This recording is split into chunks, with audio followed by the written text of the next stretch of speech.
कायल और टोरी जो अमेरिका के कैंसस सिटी में रहते हैं, उनके घर के पास एक स्पेसक्राफ्ट की क्रैश लैंडिंग होती है। वो दोनों लैंडिंग साइट पर जाते हैं जहां उनको क्रैश स्पेसक्राफ्ट से एक छोटा बच्चा मिलता है। कायल और टोरी इस बच्चे को ऊपर वाले का आशीर्वाद समझकर गोद ले लेते हैं। इस बच्चे का नाम ब्रैंडन रखा जाता है। सो दोस्तों, ये बच्चा इन दोनों के लिए आशीर्वाद है या अभिशाप, ये आपको इस वीडियो के बीच में ही पता चल जाएगा। दोस्तों, अगला सीन हमें 10 साल बाद का दिखाया जाता है जहाँ कायल और टोरी ब्रैंडन के साथ काफी खुशी से रह रहे हैं। ब्रैंडन क्लास के बाकी बच्चों के मुकाबले काफी इंटेलिजेंट है, इस वजह से क्लास के कुछ बच्चे उससे चिढ़ते भी हैं। उस रात टोरी को अपने घर के पास बने शेड से कुछ आवाजें आती हैं। वो बाहर जाकर देखती है। उसे ऐसा लगता है जैसे ब्रैंडन उसके सामने से अचानक गायब हो गया हो। टोरी शेड की तरफ जाती है जहाँ उसे ब्रैंडन नजर आता है जो काफी गुस्से से एक बंद जगह को खोलने की कोशिश कर रहा है। टोरी उसके पास जाती है और अचानक ब्रैंडन को होश आता है। ऐसा लगता है कि अभी कुछ देर पहले वो किसी और के काबू में था।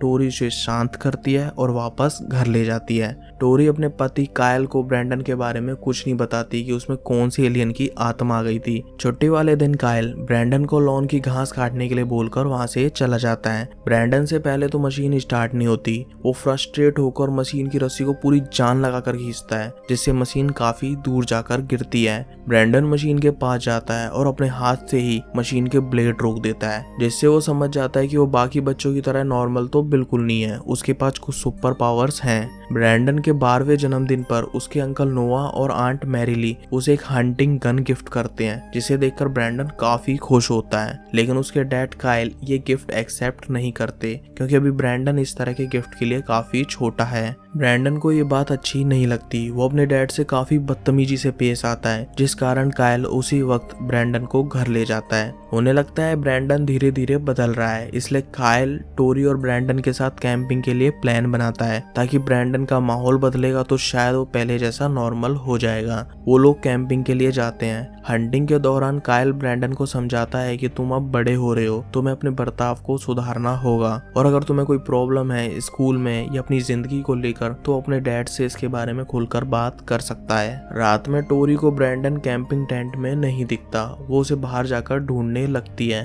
ब्रैंडन पहुंच चुका है अपनी क्लासमेट कैटलिन के घर पर। कैटलिन को महसूस होता है कि ब्रैंडन पर्दे के पीछे खड़ा है। तभी उसकी मॉम एरिका उसके रूम में आती है, लेकिन उनको पर्दे के पीछे कोई नहीं दिखता। यहाँ टोरी को अचानक ब्रैंडन अपने पीछे नजर आता है। वो अपनी मॉम टोरी को कहता है कि मैं बस टॉयलेट करने गया था। उसके पेरेंट्स को उसकी काफी अजीब अजीब हरकतें दिखने लगती हैं, जैसे काफी डार्क ड्राइंग बनाना, घर की मुर्गियों को मार देना, और हद तो तब हो जाती है जब वो अपने क्लासमेट कैटलिन के हाथ को इतनी जोर से दबा देता है जिससे उसके हाथ की सारी हड्डियां टूट जाती हैं। परिणाम स्वरूप उसे 2 दिन के लिए स्कूल से सस्पेंड कर दिया जाता है और उसके बाद ब्रैंडन की स्कूल काउंसलिंग भी होगी ताकि वो ऐसी हरकतें दोबारा ना कर सके। घर आकर टोरी कायल को बताती है कि कुछ दिन पहले उसने ब्रैंडन को शेड में देखा था, वो भी वहां पर जहां वो स्पेसक्राफ्ट रखा है जिसमें उन लोगों को ब्रैंडन मिला था। दोस्तों, उस टाइम कायल से हमें पता चलता है कि जब से ब्रैंडन इनके साथ है उसे ना कोई चोट लगती है और ना ही उसका खून बहता है। दोस्तों, एक तरह से वो छोटा डेडपूल है। उस रात ब्रैंडन फिर से शेड में जाता है और उस जगह के डोर की चैन तोड़ देता है जहाँ स्पेसक्राफ्ट रखा हुआ है। टोरी को अपने घर से शेड में लाल रंग की रोशनी चमकती हुई नजर आती है। वो भागकर वहां जाती है और देखती है कि ब्रैंडन हवा में लटका हुआ है और कुछ डरावनी आवाजें स्पेसक्राफ्ट से आ रही हैं। इससे पहले वो ब्रैंडन के पास पहुंचे, अचानक ब्रैंडन नीचे गिर जाता है और उसके हाथ पर स्पेसक्राफ्ट के मेटल से चोट लग जाती है और इस बार उसका खून भी बहता है। दोस्तों, टोरी हर बार असलियत से मुंह मोड़ रही है। उसे पता है कि ब्रैंडन कोई इंसान नहीं बल्कि एलियन है, लेकिन उसे वो अपना बेटा मानती है जिसके लिए वो कुछ भी कर सकती है।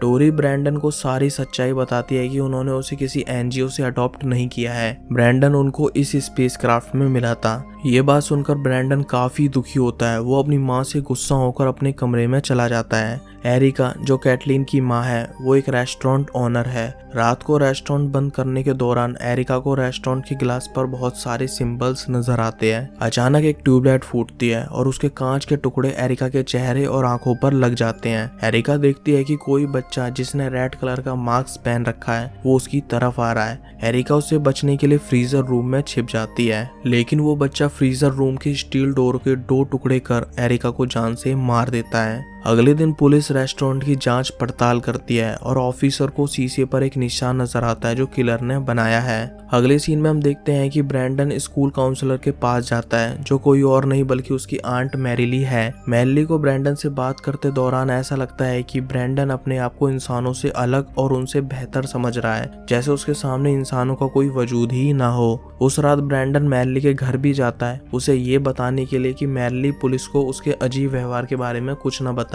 इस पर मैरीली ब्रैंडन को डांटकर अपने घर जाने के लिए बोलती है। मैरीली को लगता है कि ब्रैंडन उसके घर से जा चुका है, लेकिन वो उसके घर में ही भटक रहा होता है। तभी वहाँ नोआ आता है जो ब्रैंडन को डांटते हुए उसके घर ले जाता है, लेकिन रास्ते में ब्रैंडन अपनी सुपर पावर से नोआ की कार को काफी ऊंचाई से नीचे गिरा देता है, जिससे नोआ की भी डेथ हो जाती है। ब्रैंडन नोआ के खून से वैसा ही सिंबल बनाता है जैसा उसने एरिका को मारते वक्त बनाया था। ब्रैंडन के पेरेंट्स परेशान होते हैं क्योंकि उनका राज दुलारा प्यारा बेटा ब्रैंडन अपने कमरे से गायब होता है। कुछ ही देर में ब्रैंडन बिना टी शर्ट के अपने घर आता है। वो अपने पेरेंट्स को कहता है कि सोकर प्रैक्टिस करने के दौरान वो लेट हो गया और उसकी टी शर्ट भी फट गई। जाहिर है इतनी रात में सोकर खेलने वाला झूठ कोई भी आराम से पकड़ सकता है। सो उसके माँ बाप को ये पता चल जाता है कि ब्रैंडन झूठ बोल रहा है, लेकिन वो कर भी क्या सकते हैं। अर्ली मॉर्निंग टोरी के पास मैरीली का फोन आता है। उनको पता चलता है कि नोआ अब इस दुनिया में नहीं रहा। डॉक्टर और पुलिस को ऐसा लगता है कि नोआ ने ड्रिंक कर रखी थी, शायद इसलिए नोआ का कंट्रोल कार से हटा और उसका एक्सीडेंट हो गया। इसी बातों के दौरान कायल और टोरी को मैरीली से पता चलता है कि आखिरी रात ब्रैंडन उसके घर पर था,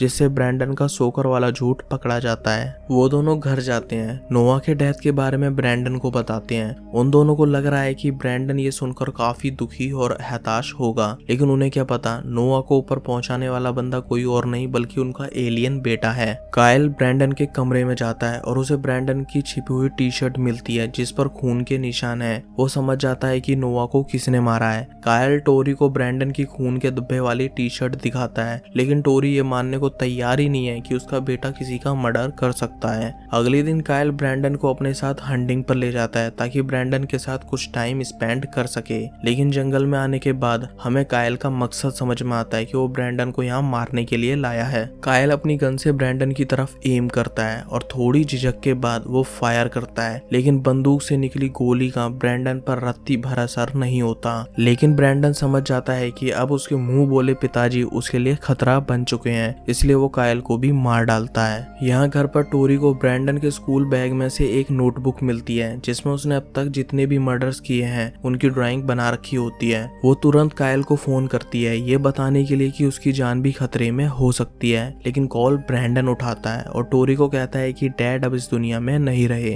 तभी ब्रैंडन घर में छप्पड़ फाड़ एंट्री लेता है। टोरी डरते हुए पुलिस को फोन करती है। कुछ ही देर में पुलिस के 2 ऑफिसर टोरी के घर पर आते हैं। इससे पहले टोरी ऑफिसर तक पहुंच पाए, ब्रैंडन एक को तो घर में घुसने से पहले ही मार देता है और दूसरे को घर में घुसने के बाद मारता है। टोरी अपनी जान बचाते हुए उसी शेड में जाती है जहां ब्रैंडन वाला स्पेसक्राफ्ट रखा हुआ है। वो स्पेसक्राफ्ट के मेटल का धारदार टुकड़ा उस पर से लेती है क्योंकि ब्रैंडन को सिर्फ इसी मेटल से चोट लगती है। तभी वहाँ ब्रैंडन आ जाता है और टोरी इमोशनल बात करते हुए उसके पास जाती है और ब्रैंडन के पीठ पर उस मेटल से अटैक करने की कोशिश करती है, लेकिन वो भी उसका बेटा है और उसे अपनी माँ की हर चाल पहले से पता होती है। ब्रैंडन टोरी को हवा में ऊपर की तरफ ले जाता है बादलों के पास और वहाँ से वो अपनी माँ को अलविदा कर देता है। दोस्तों हम देखते हैं कि उस टाइम ब्रैंडन की तरफ एरोप्लेन आता है और अगले दिन की न्यूज हेडलाइन होती है कि एक प्लेन के टकराने से अमेरिका के कैंसस में एक फैमिली और प्लेन में बैठे 200 लोगों की मौत हो गई। सिर्फ 12 साल का छोटा बच्चा ही जिंदा रह पाया। और आज के मुख्य समाचार यहीं खत्म होते हैं। पोस्ट क्रेडिट सीन में दिखाया जाता है कि कैसे ब्राइटबर्न नाम का सुपर विलन शहर में हर तरफ तबाही मचा रहा है। अब आगे क्या होगा ये इसके अगले पार्ट में ही पता चलेगा। आई होप दोस्तों आपको ये वीडियो अच्छी लगी हो। कमेंट में बताओ कि अगली मूवी कौन सी होनी चाहिए। शेयर करो वीडियो को अपने जिगरी दोस्तों के साथ और जाते जाते लाइक भी कर जाना। बाकी मैं तो आऊँगा ही जल्दी नई कहानी के साथ। जब तक के लिए बाय बाय।